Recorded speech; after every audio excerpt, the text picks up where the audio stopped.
একটি সুখী পরিবারের মূল ভিত্তি হলো ভালোবাসা এবং একে অপরের প্রতি সম্মান। স্বামী ও স্ত্রীকে একে অপরের ভালোবাসা এবং সম্মান করার নির্দেশ দেয়। যদি আমরা সমৃদ্ধি পেতে চাই, আমরা বেশিরভাগ সাক্ষ্য দিতে চাই না, আমি ভালো আছি, আমি ভালো আছি। কিন্তু ঈশ্বরের বাক্য যদি আমার জীবনে, আমার পারিবারিক জীবনে থাকে, এই শখের মতো ব্যাপার। আমি আমার বউ মালদায় আমরা পেঁপে গাছ লাগিয়েছি, পেঁপে গাছ, বুঝতে পারছি। তো পেঁপে গাছে বড় বড় পেঁপে হয়েছে, রাস্তার ধারেই দুটো পেঁপে রেখে দিয়ে আমরা চলে এসেছি। তো সেই পেঁপে দুটো পেড়ে কে খেয়েছে, আমরা গেছি, যা পেঁপে দুটো নাই। আমি আমার বউ বলছি, আমরা কাউকে কিছু বলিনি, পেঁপে নাই। তার আগে 1 মাস আগে ওইদিকে পাকা বাড়ি আছে, একদিন ওনার ছাদ থেকে কাটা যাবে, কোনার কাঁদির একটা মোচা হয়েছিল, মোচাটাকে কেটে খেয়ে নিয়েছে। তা আমরা কিছু বলিনি। তো এখন ওই বেড়ার কাজ করতে করতে যে মোচা খেয়েছে সে এসে বলছে, জানো কাকিমা, আমার বউ বলছে, জানো কাকিমা, তোমাদের পেঁপে না ওই বাড়ির বউটা পেড়ে নিয়েছে। ঠিক আছে, তখন তখন আবার নিজে বলছে, আমি কিন্তু তোমার মোচাটা আমি কেটে খেয়েছি। হালেলুয়া। ঠিক আছে, কিন্তু আমরা যিশু করি বলে তারা আন্তরিকভাবে মিশতে পারে না।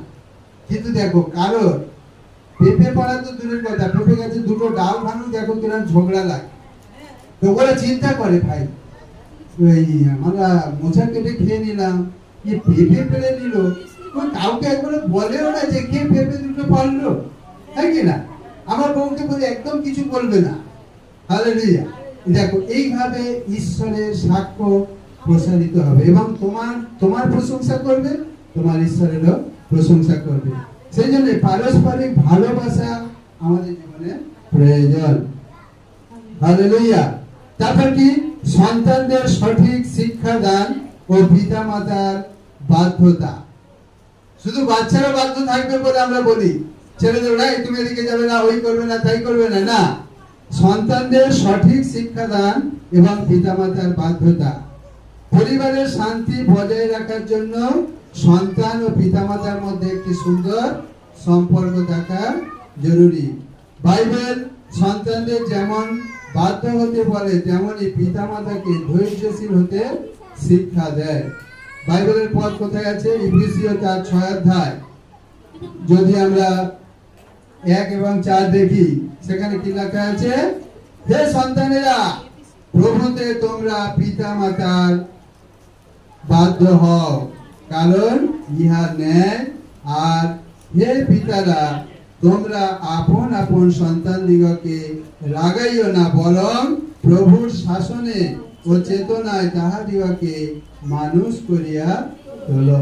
সন্তানদের বলছে পিতামাতার আজ্ঞাবহ হও, এটাই তুষ্টি, ইহাতে ঈশ্বর খুশি হয়।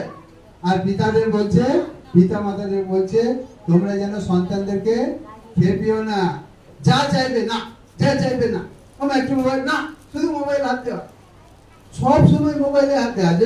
আমরা যদি যিশুতে বিশ্বাস করেছি, আমরা ধার্মিক হলে তবে যিশু আমাদের বিশ্বাস ভালোবাসে?